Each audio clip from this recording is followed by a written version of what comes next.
warahmatullahi wabarakatuh.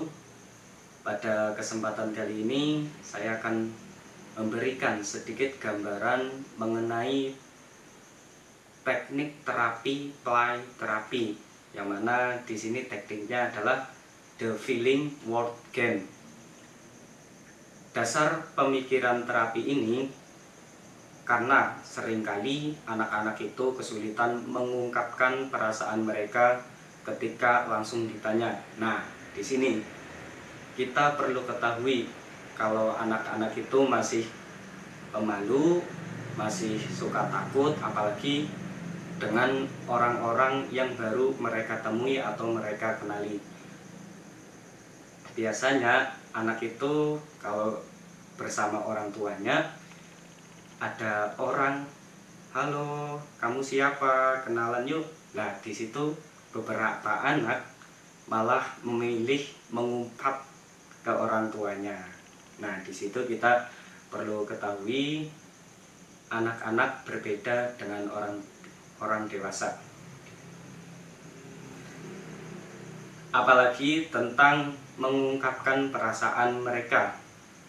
Di sini tentunya sangat berbeda ya dengan kita, karena kita ketahui sendiri juga kemampuan verbal anak itu masih sangat kurang, masih sangat minim, sehingga kalau anak ditanya tentang perasaan mereka akan kebanyakan kurang memahami apa yang mereka rasakan.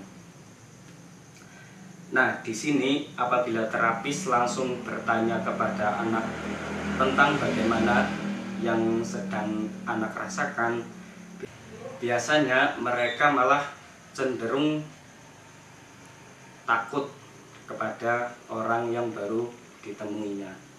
Nah, di sini untuk mengurangi rasa takut anak, kita harus turun ke dunia anak, yaitu turun ke salah satunya dunia permainan. Nah, di sini ada yang namanya the feeling word game. Ketika terapis sudah menjalankan play terapi ini, maka pertahanan anak berkurang dan mereka lebih cenderung berbicara tentang perasaan mereka. Nah, the feeling word ini memungkinkan anak untuk menyampaikan perasaan mereka, dan cara ini adalah cara yang menyenangkan dan tidak mengancam bagi anak. Nah, adapun instrumen yang perlu kita gunakan adalah kita perlu kertas kosong seperti ini. Potongan kertas kosong kira-kira 4 x 6 inci. Kita potong-potong, perlu 8 lembar potongan. Nah, selanjutnya adalah spidol untuk nanti menulis. Nah, selanjutnya yang ketiga itu ini bisa beragam, disesuaikan dengan yang ada pada saat itu. Ada yang menggunakan chip poker, ada yang menggunakan koin, dan saya di sini akan menggunakan tutup botol. Untuk pelaksanaan terapisnya, terapis duduk di tingkatan yang sama dengan anak dan memperkenalkan aktivitas dengan menyampaikan, kita nanti akan bermain, namanya permainan perasaan. Nanti kamu dan saya akan bermain tentang apa yang dirasakan dan menaruh tutup botol ini ke perasaan yang sesuai. Nah, kurang lebih seperti itu nanti untuk menjalin hubungan dengan anak.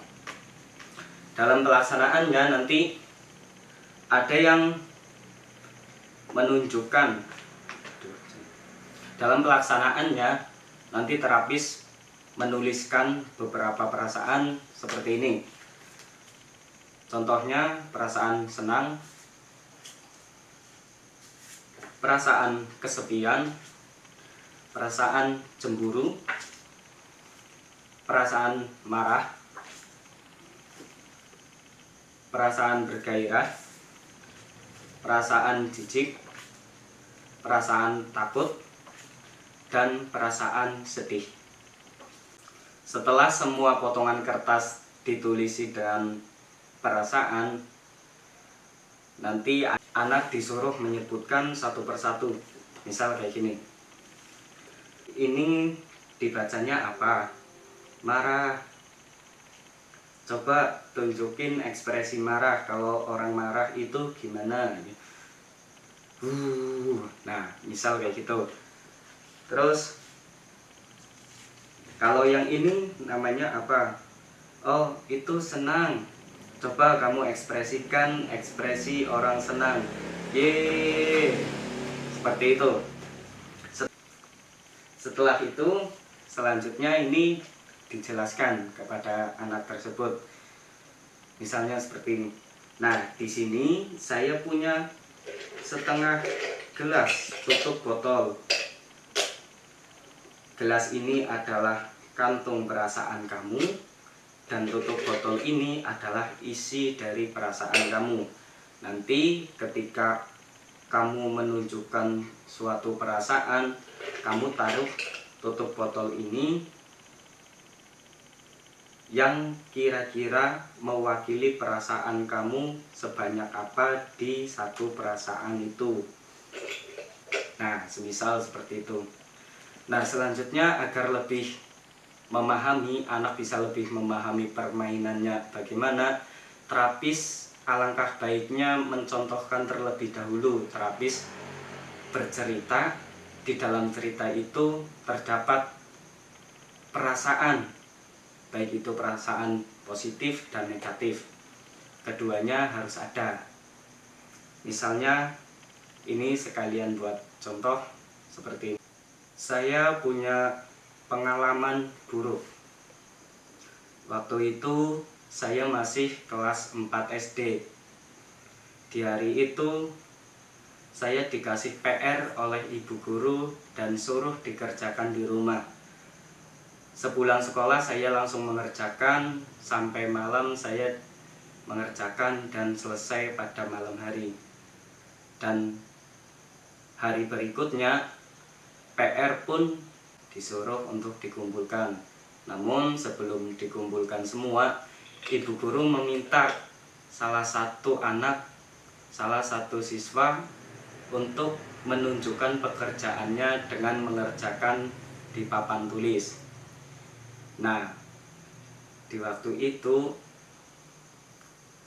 saya ditunjuk oleh bu guru untuk mengerjakan di papan tulis. Di situ bagi saya, wah, ibu guru kelihatannya mempercayai saya supaya saya mengerjakan di papan tulis. Berarti saya di antara teman-teman yang lain saya terpilih. Nah, ketika cerita itu, terapis terus memancing perasaannya. Nah, oh kamu kalau seperti itu berarti yang kamu rasakan gimana ya? Saya senang karena saya merasa terpilih dari sekian banyak teman-teman di kelas.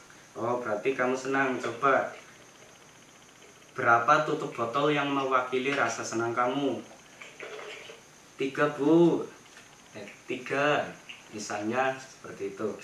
Maka kertas yang ditulisi rasa senang diisi dengan tutup botol 3. Kemudian terapis memancing cerita anak tersebut untuk terus bercerita. Selanjutnya gimana setelah kamu ditunjuk?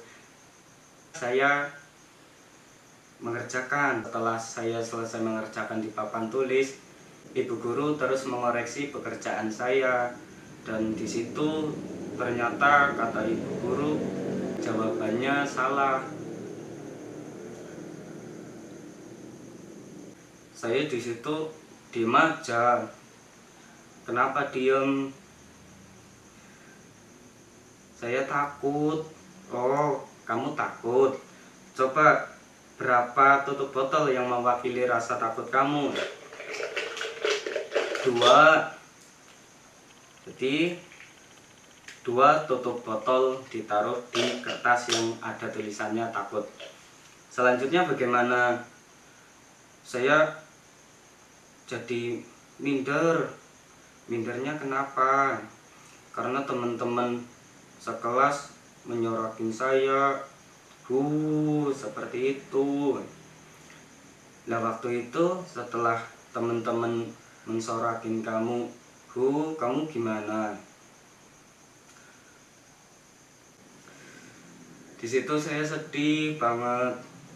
Soalnya setelah saya senang ditunjuk, saya sudah mengerjakan di papan tulis dan ternyata salah, dan teman-teman saya pun malah mensorakin saya.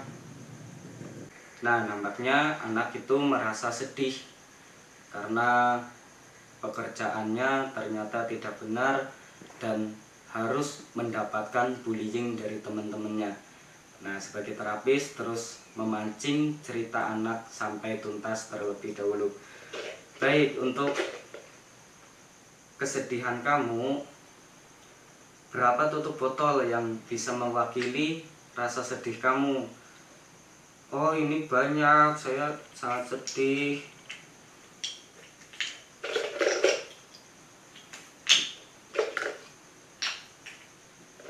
Nah, ternyata anak lebih banyak menempatkan tutup botol ditulis di kertas yang bertuliskan resik sedih, yang artinya bahwa anak tersebut emang benar-benar sedih karena perlakuan bullying dan karena pekerjaannya ternyata salah. Baik, kurang lebih seperti itu gambarannya. Nanti setelah anak selesai bercerita dan permasalahannya sudah diketahui, tinggal terapis melakukan tahap berikutnya, yaitu meluraikan perasaan si anak. Kurang lebih seperti itu gambaran dari The Feeling Word Game ini. Apabila ada kekurangpahaman atau ketidaksesuaian dengan materi yang sesungguhnya, saya pribadi memohon maaf. Saya akhiri. Wassalamualaikum warahmatullahi wabarakatuh.